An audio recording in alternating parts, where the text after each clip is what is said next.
Selamat pagi pemirsa, sejumlah peristiwa telah kami rangkum dalam Pancareksi News kali ini. Kembali lagi bersama saya, Hairunisa Rahayu. Kita langsung ke informasi berikut ini.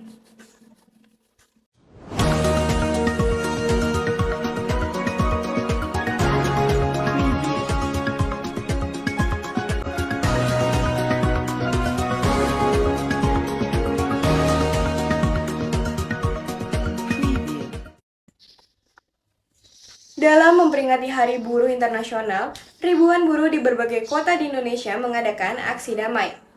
Untuk mengetahui situasi dan kondisi, kami sudah terhubung dengan reporter kami, yaitu Safira. Ya, Safira, bagaimana suasana di sana?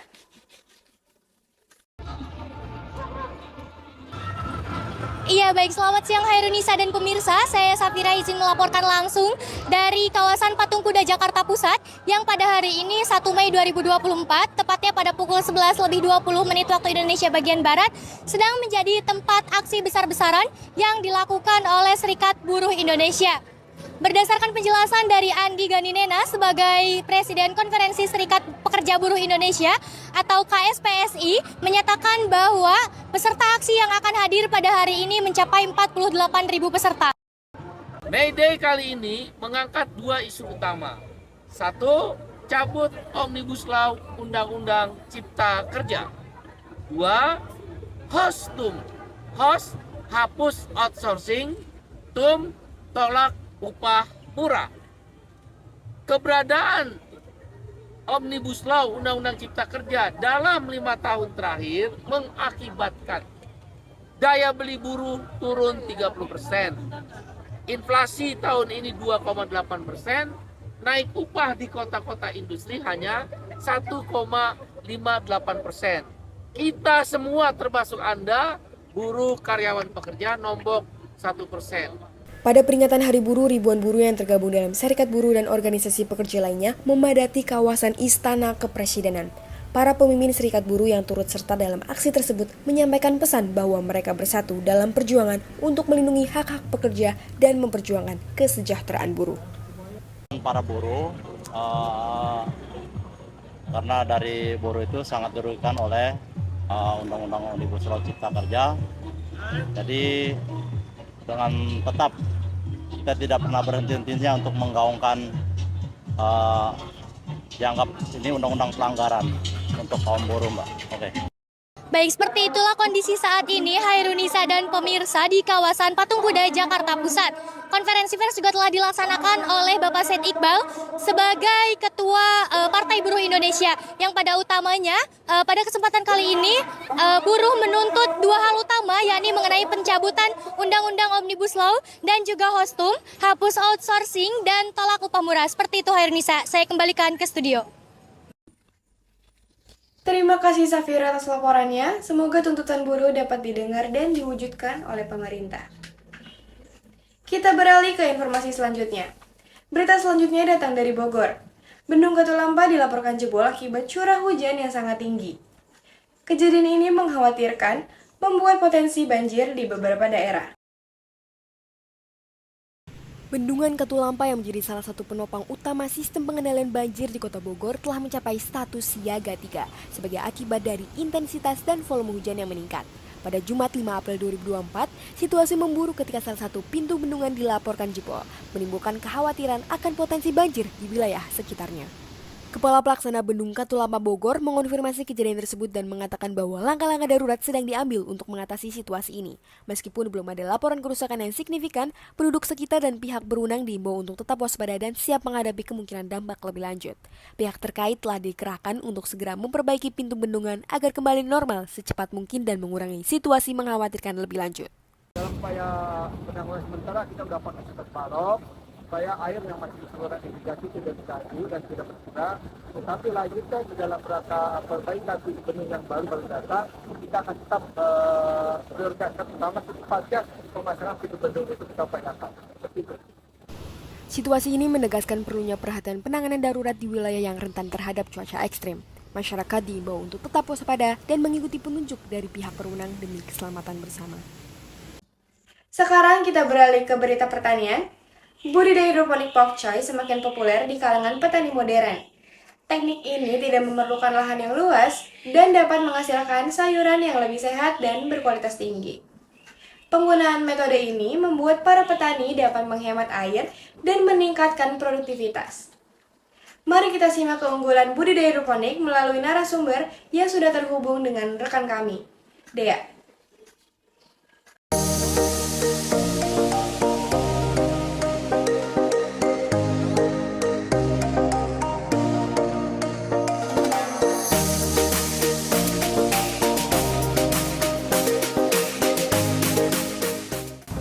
Hai pemirsa, dalam penjelajahan kali ini, aku lagi ada di pertanian yang memanfaatkan metode hidroponik. Aku lagi ada di Pagi Farm. Ikuti terus ya.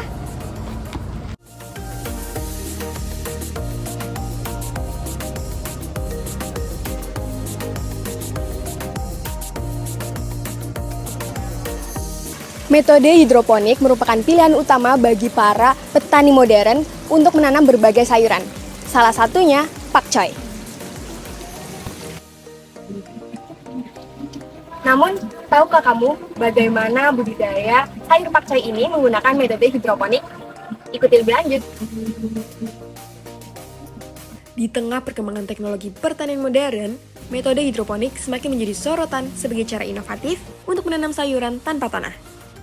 Namun, bagaimana jika sayur pakcoy yang lezat ini ditanam dengan metode yang lebih modern dan efisien yaitu hidroponik?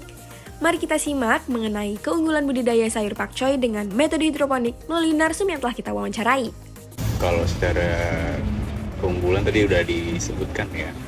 Secara keunggulannya tadi panennya itu lebih cepat dan pengaturan nutrisinya, pengendalian hamanya pun bisa dikatakan dikontrol dengan baik kayak gitu sih. Lahan ya tentu kalau kita menanam di konvensional itu kan tidak sebanyak hidroponik, secara misalkan 8 meter ada 800 lubang tanam ya. Metode hidroponik menawarkan pendekatan yang revolusioner dalam menanam tanaman. Dengan menghilangkan penggunaan tanah dan menggantinya dengan larutan nutrisi yang tepat, hidroponik memberikan kontrol yang lebih besar terhadap lingkungan tumbuh tanaman. Melalui metode hidroponik, sayur pakcoy dapat tumbuh lebih cepat dan sehat tanpa khawatir terkait penyakit tanah atau gangguan hama. Selain itu, penggunaan air yang lebih efisien juga merupakan salah satu keunggulan utama dari budidaya hidroponik, membuatnya menjadi pilihan yang ramah lingkungan. For your information, popularitas sayur pakcoy telah menyebar ke berbagai belahan dunia termasuk Indonesia karena kandungan gizinya yang kaya dan beragam manfaat kesehatannya. Sayur pakcoy juga kaya akan vitamin dan mineral penting seperti vitamin C, vitamin K, vitamin A, serta kalsium dan zat besi. Konsumsi rutin sayur ini dapat membantu meningkatkan sistem kekebalan tubuh, menjaga kesehatan tulang, dan memelihara kesehatan mata. Selain itu, sayur pakcoy juga mengandung senyawa antioksidan yang tinggi seperti flavonoid dan sulforafen yang dapat membantu melawan radikal bebas dan mengurangi risiko penyakit kronis seperti kanker dan penyakit jantung. Budidaya sayur pakcoy melalui metode hidroponik tidak hanya menghasilkan hasil panen yang berkualitas tinggi, tetapi juga memberikan solusi modern untuk tantangan pertanian masa kini. Dengan terus mengembangkan teknologi dan praktik terbaik dalam hidroponik, kita dapat meraih potensi luar biasa dari sayur pakcoy dan menjaga keberlanjutan pertanian di masa depan. Nah, itu dia pemirsa bagaimana cara penanaman dengan metode hidroponik. Banyak juga keuntungannya. Gimana? Tertarik buat mencoba? Setelah mendengar tentang inovasi dalam bidang pertanian, mari kita lanjutkan dengan ide liburan akhir pekan yang seru dan mendidik. Untuk Anda yang sedang mencari ide liburan akhir pekan, kegiatan outbound dan edutainment bisa menjadi pilihan yang menarik. Cari tempat wisata tidak jauh dari kota Bogor yang menawarkan paket kegiatan yang edukatif dan menyenangkan untuk keluarga. Ikuti keseruan dari rekan saya yang sudah berada di tempat, Safira.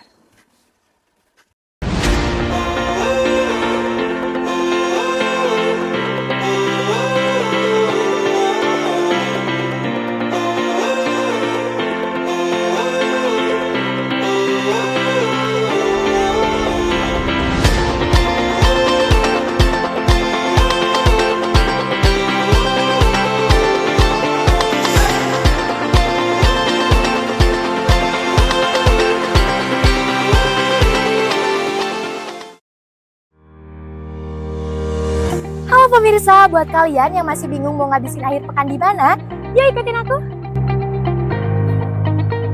Rivera Outbound and Edutainment adalah sebuah tempat wisata keluarga yang berada di tengah kota Bogor. Tepatnya berada di kawasan Bogor Nirwana Residence.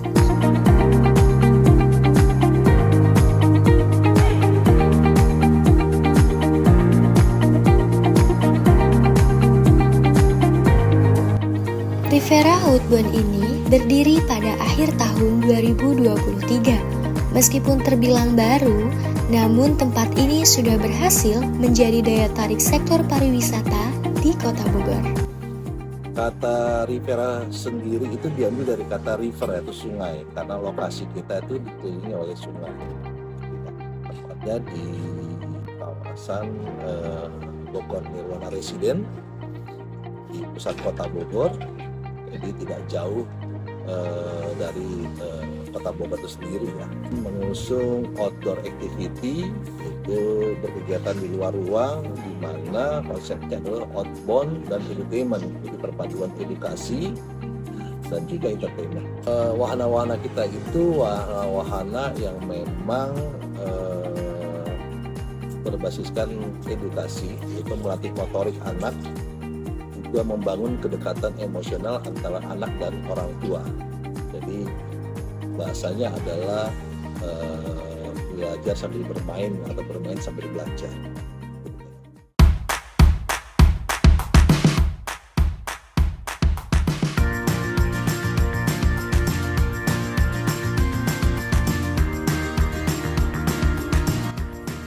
Nah, di Rivera ini kalian bisa banyak banget cobain wahana.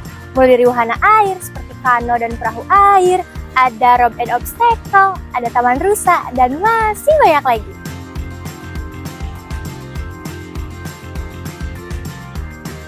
Nah pemirsa, sekarang aku mau cobain salah satu wahananya, yaitu rope and obstacle. Tapi sebelum itu, kita pakai pengamannya dulu ya.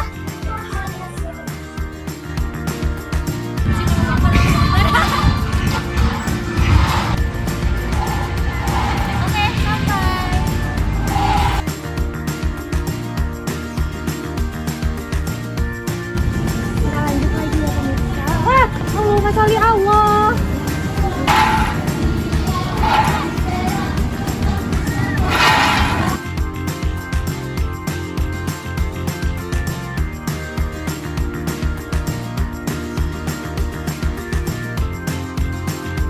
Nah, setelah udah capek main rope and obstacle, saatnya aku cobain wahana yang lebih menantang adrenalin nih pemirsa.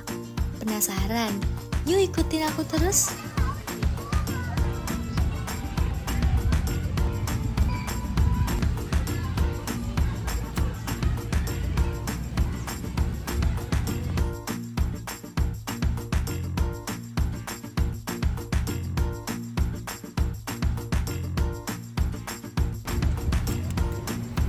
Doain aku ya, semoga aku selamat bisa balik lagi. Bismillahirrahmanirrahim. Jumbo Pak. Oke. Turun dulu Pak. Ya, 1, 2, 3.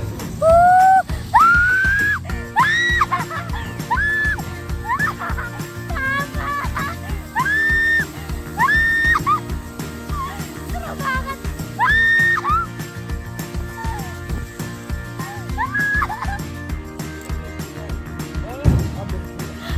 Oke.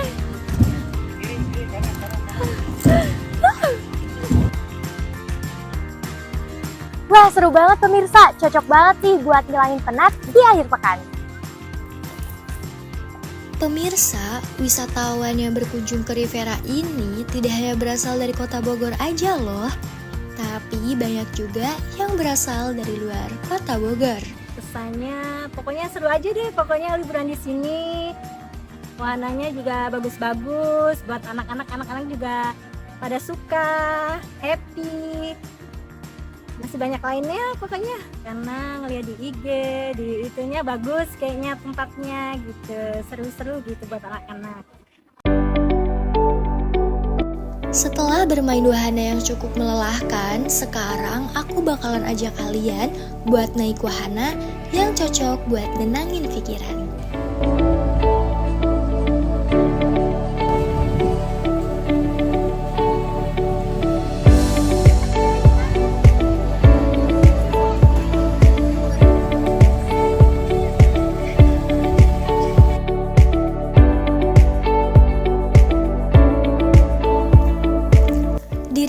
ini kalian bisa bermain sepuasnya tanpa khawatir kelaparan pemirsa.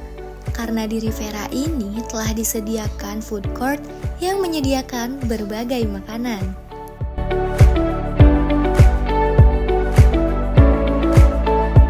Selain food court, ada juga fasilitas penunjang lainnya seperti musola, toilet, bahkan klinik sekalipun.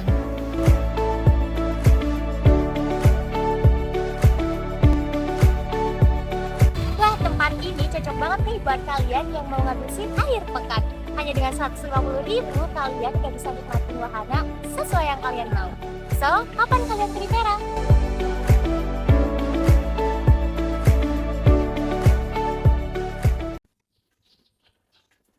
Dan untuk menutup rangkaian berita hari ini, kita beralih ke Festival Budaya Nusantara yang sedang berlangsung dengan meriah di alun-alun Kota Bogor. Festival ini menampilkan berbagai seni dan budaya Nusantara, termasuk budaya Maluku. Acara ini diharapkan dapat memperkuat rasa cinta dan kebanggaan terhadap kebudayaan Indonesia. Bagaimana keseruannya di sana? Rekan kami sudah di tempat. Feby, dipersilahkan.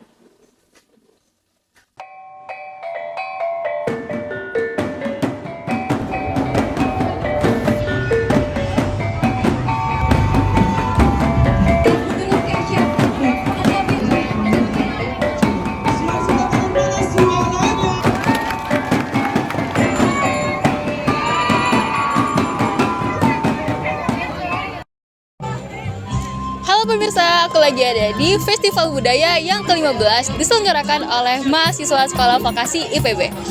Penasaran ada budaya apa aja? Ikutin keseruannya ya! Acara Festival Budaya Sekolah Vokasi IPB mengangkat 20 kebudayaan di Indonesia. Tersedia 20 stand yang dapat dikunjungi dan terdapat makanan khas yang bisa dicicipi secara gratis, serta terdapat banyak benda kebudayaan dari masing-masing daerah. Nah, sekarang aku lagi ada di salah satu stand kebudayaan, yaitu Maluku. Di stand Maluku, kita bisa menemukan berbagai keunikan budaya yang mempesona. Salah satunya adalah alat musik khas yang menjadi bagian penting dalam kehidupan sehari-hari masyarakat Maluku.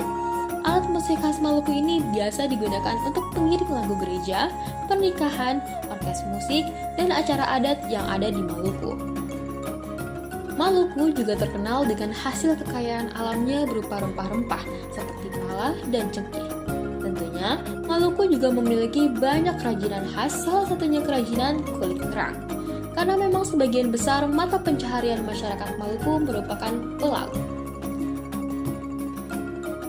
Untuk cita rasanya sangat otentik. Dagingnya juga gurih dengan rempah-rempah dan aromanya juga begitu khas.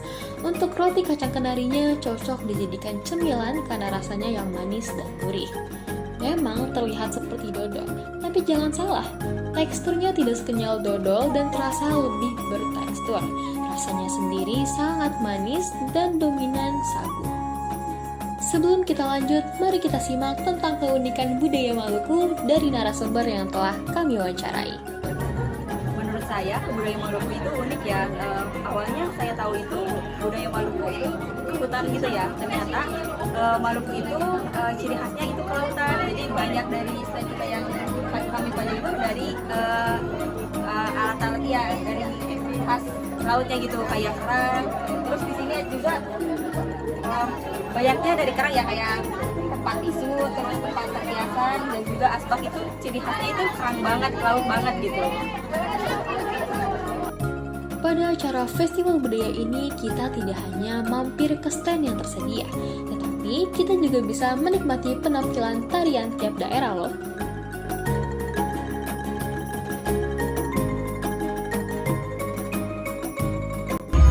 Sangat-sangat spektakuler karena mereka bisa menghadirkan kurang lebih 20 lebih provinsi yang ada di Indonesia untuk bisa menampilkan budaya dan kulturnya masing-masing, baik itu dari makanan, tarian maupun lain-lain. Saya yang berasal dari Riau sendiri sudah mencoba seperti makanannya, yaitu bolok mojo, asam pedas patin, dan es laksamana mengamuk. Sungguh antusias masyarakat dan mahasiswa maupun pihak-pihak berwenang untuk mewujudkan acara yang luar biasa ini. Puas melihat-lihat dan menyicipi makanan khas tiap daerah, kita juga bisa mengajak para pelaksana yang berpakai baju adat untuk foto, dan tersedia foto booth untuk berfoto.